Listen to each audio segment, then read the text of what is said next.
In the late 1960s, a small British car company called Fairthorpe tried something unusual. It was not a giant factory with hundreds of workers and endless assembly lines. It was more like a clever workshop, where unique ideas came together in fiberglass and steel. This effort led to a car that remains rare, mysterious, and still sparks curiosity today. The Fairthorp TX-GT wasn't built for the masses. It was built for people who wanted something different, but did not mind that only a handful would ever exist. The Fairthorp TX-GT first appeared around 1967. It was the work of Torix Bennett, the son of Fairthorp founder Air Vice Marshal Donald Bennett. The company was based in England and had been making small, specialist cars for years. The TXGT was designed as a two-seat coupe with a fiberglass fastback body. It sat on a Triumph GT6 chassis, giving it a strong foundation. But Torix Bennett added something new, his patented transverse rod independent rear suspension. This was a unique setup, different from what many sports cars used at the time. Under the hood, most TXGT cars had a 1998 cubic centimeter Triumph straight-six engine. That engine produced around 95 horsepower in early versions. Later on, a 1969 Mark II overdrive model pushed that up to about 105 horsepower. Some of the follow-up models, called the TXS and the TXSS, even had engines up to 2,498 cubic centimeters and fuel injection for more power. The cars used a 4-speed manual gearbox with an optional overdrive. The TXGT was compact, with a wheelbase of about 83 inches, a length just over 132 inches for early versions, and a width of about 60 inches.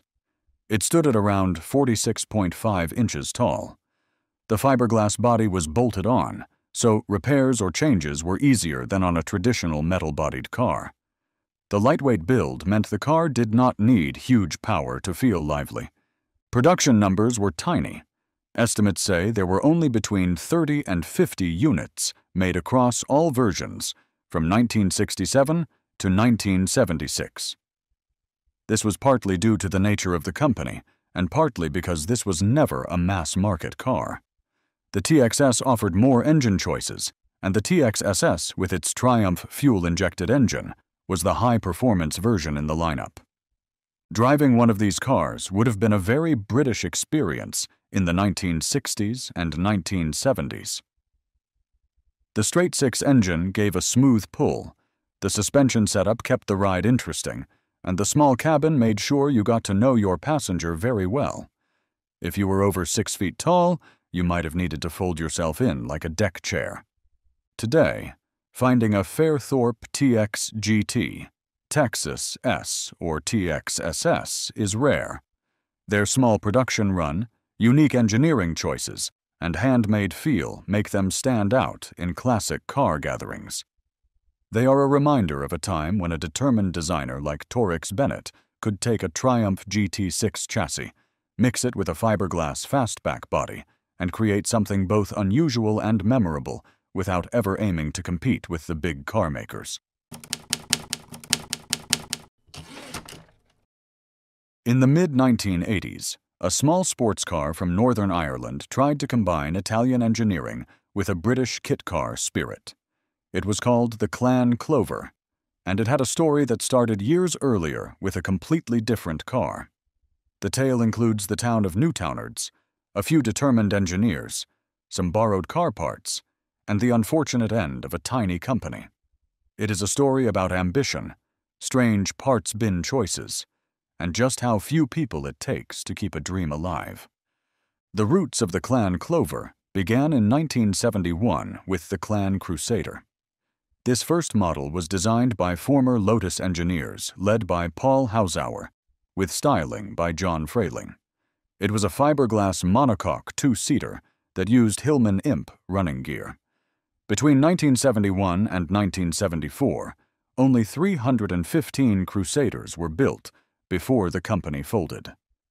That might have been the end, But a man named Peter McCandless in Northern Ireland acquired unofficial molds in 1982. He founded Clan Cars Limited in Newtownards, County Down, and began building updated imp-powered Irish clans in E and S variants. By the mid-1980s, Peter McCandless wanted something more powerful. The result was the Clan Clover, launched in 1985. It used a 1,490 cubic centimeter Alfa Romeo flat-4 engine from the Alfa Sud, producing about 105 horsepower. This was mid-mounted, giving the Clover a balanced weight distribution. The gearbox was a 5-speed from Alfa Romeo as well. The bodywork changed from the Crusader: blistered and flared arches, pop-up headlights, a new rear spoiler, and different glazing to fit the mid-engine layout.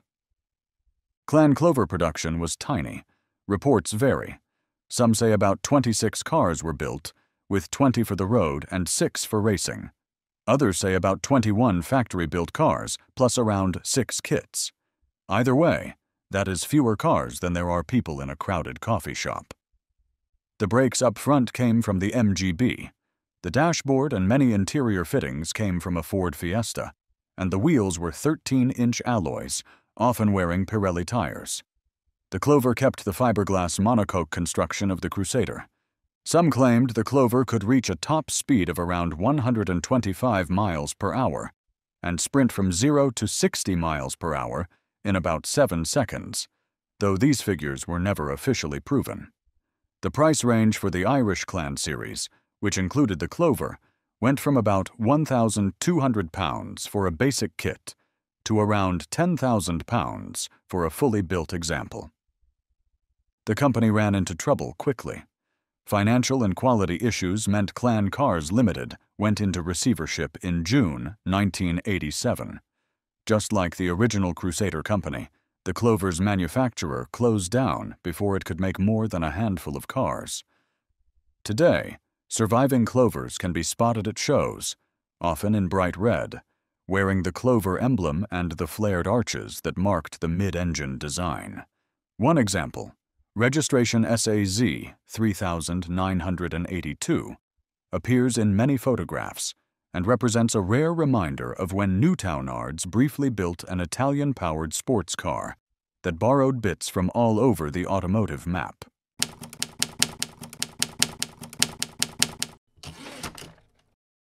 In the late 1950s, small workshops across Britain were quietly shaping cars that could surprise much bigger names on the racetrack. One of these creations came from a man named Jack Turner in Wolverhampton. His company, Turner Sports Car Company Limited, would bring out a model called the Turner 950 Sports. It was light, compact, and designed with a focus on simplicity, yet it held its own against more famous cars. This is the story of that car, its origins, its details, and the people who made it part of British sports car history. Jack Turner started building cars in the early 1950s. His first production model was the Turner A30 Sports, powered by an 803 cubic centimeter Austin engine. By 1956, the design evolved, and in 1957, the Turner 950 Sports was introduced. This new model used the 948 cubic centimeter engine from the Austin A35.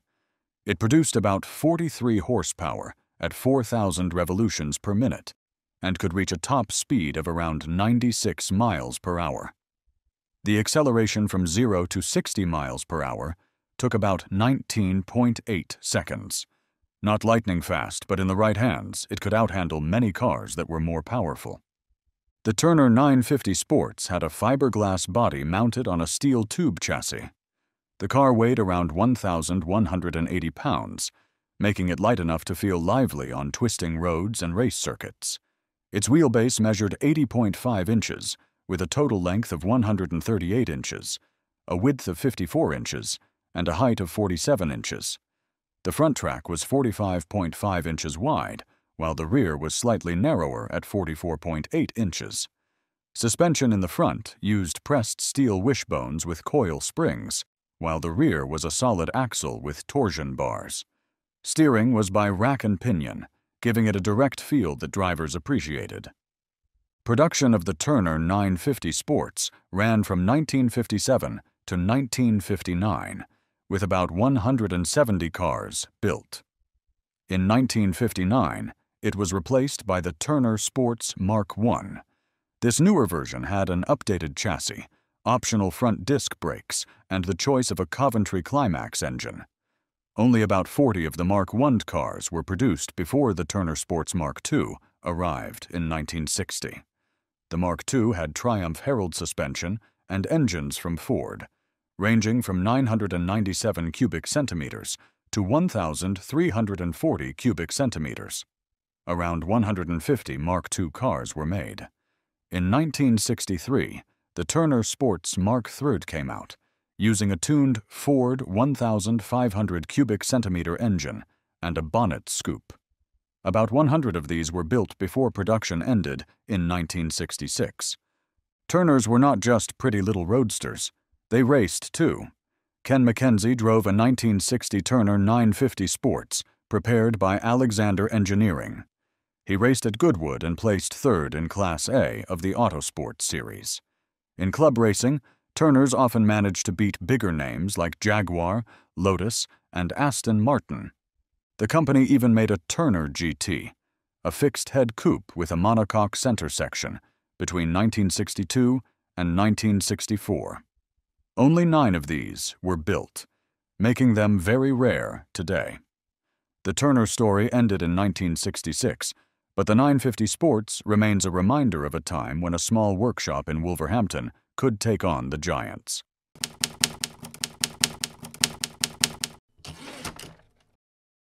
On a quiet morning in early 1954, a new sports car appeared that turned a few heads but kept its own secrets. It was not from Jaguar, not from Austin Healey, and not even from Triumph, though it shared some of Triumph's mechanicals. It carried an unusual name, Dretti, and behind that name was a curious story that stretched from a British factory to the sunny streets of California. Few knew then that the life of this car would be short, but its tale would stretch far beyond its brief production run. The Swallow Dretti was built by Swallow Coach Building Company, which was owned by Tube Investments Group, also called TI Group. This was the same Swallow name that had once been linked with the early history of Jaguar, though by the 1950s, they were not the same company. The project began when TI Group wanted to create a refined sports car for the American market. Eric Sanders, the managing director of Swallow, worked with Sir John Black from Standard Triumph. They decided to use Triumph TR 2 parts, but design a completely different chassis. The name Dretti came from Dorothy Dean, a Los Angeles Triumph distributor who sold accessories under that name. The car's chassis was designed by engineer Frank Rainbow. He used a tubular ladder frame made from Reynolds 531 steel, which was another TI Group product. The frame had large side tubes, several crossmembers, and was built for stiffness. The 1,991 cubic centimeter four-cylinder Triumph engine was set far back for better weight balance, nearly 50-50 front to rear. The body was double-skinned, with a 22-gauge steel inner shell and 16-gauge aluminum panels bolted on. This made repairs easier if panels were damaged. The mechanical parts came from the Triumph TR2, including the 90-horsepower engine with twin SU carburetors, a 4-speed manual gearbox, and the option of a Laycock de Normanville overdrive. The front suspension used unequal-length wishbones with coil springs, and the rear had a live axle on semi-elliptic springs. Brakes were hydraulic drum brakes, 10-inch in the front and 9-inch in the rear. At 156 inches long, 61 inches wide, and with a wheelbase of 95 inches, it was larger and roomier than the Triumph TR2. The curb weight was around 1,904 pounds. Top speed was about 100 to 106 miles per hour, with 0 to 60 in about 12 seconds. Production took place in Walsall at the airport works. Most early cars were left-hand drive for the American market. Only around 276 were built between 1954 and 1955.